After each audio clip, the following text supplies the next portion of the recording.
Hi. This week, unfortunately, I can be live just once and not twice as usual, but I would like to take the opportunity to discuss a very important problem that we recently touched into during a workshop with our client is how do we guarantee that once we have performed a migration, the resulting system behaves like the original system? That is a huge topic. And my first comment is that I've seen there are very different expectations. Some people arrive to the client thinking, okay, we start from the point of view that the only way to do that is doing a lot of manual testing. Whatever we can do to reduce the effort, that is wonderful, great, better than we expected.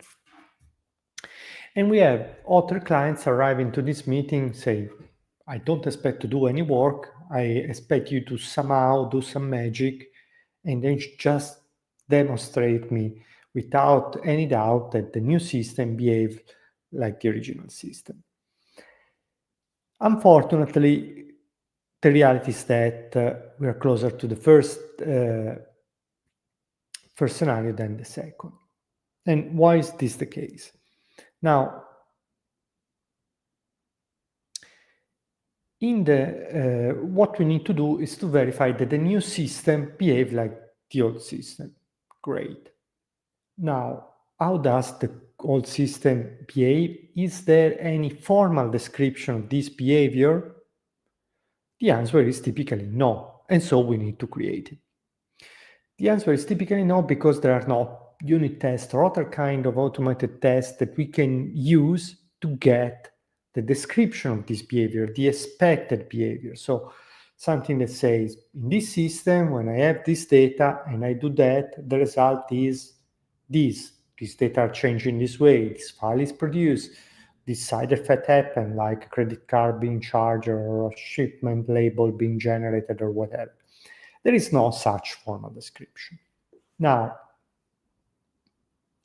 for batch system, yes, you could, with some attention to some aspects, maybe just run the system, record the initial state, record the final state, replay it, and use it as a test, provided that maybe you can run this original system using test data, not the real data, because typically real data are too big to be used in test, and they have confidential data that maybe you don't want to put into test that are accessible to all sort of developers, right? So that is already a criticity. And if you need to create test data just to run the test system, that is already not always a trivial effort. So, but ignoring this for now, this works for batch programs, but for interactive programs, when I open this, I click that, I do that, I interact in some way,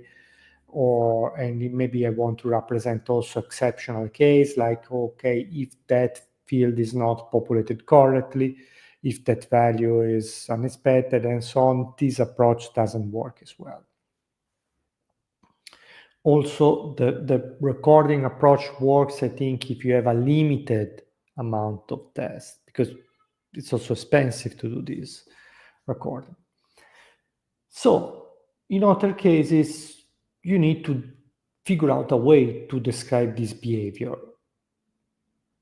And unfortunately, the way that works the best now is to write some form of specification, maybe using something like Gherkin. Okay, so this specification needs to be written by someone who is familiar with how the current system behaves. And who is that? This is the client. This cannot be the company performing the migration because they have no idea how the system will behave. Yes, they could look at the programs, reverse engineer that, and then figure out what the system should behave and write scenarios accordingly. But there is the risk of misunderstanding what the programs are doing. So the clients needs to do that, and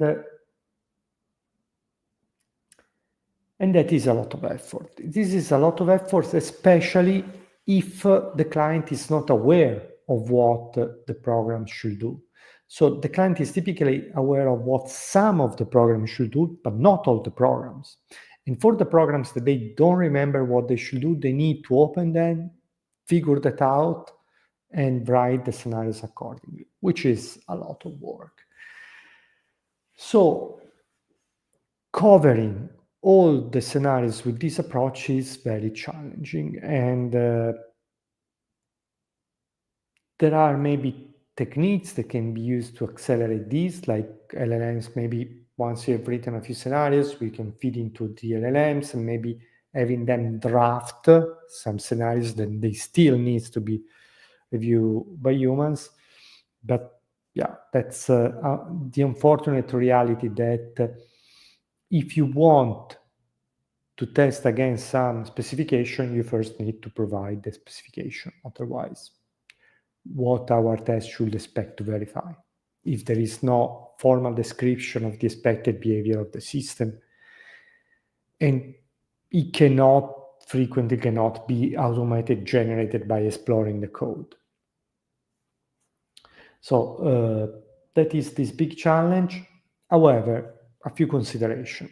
First of all, this effort is not useful just for the migration, but that then we build an asset that we could help to prevent future regressions, that we could use to document what the system is doing. So both things are very valuable.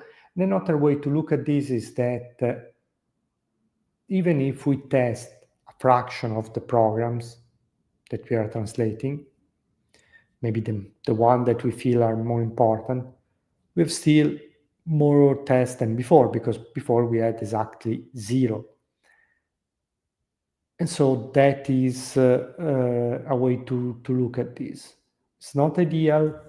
This is an area where maybe research one day will help us and get better answers, but until now, this is the stage. So no sugarcoating it and no promising that everything will be done automatically. It requires some work, but we think that, it brings benefits beyond the scope of the migration.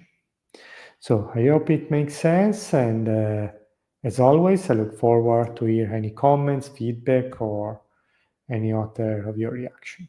Thank you. Bye.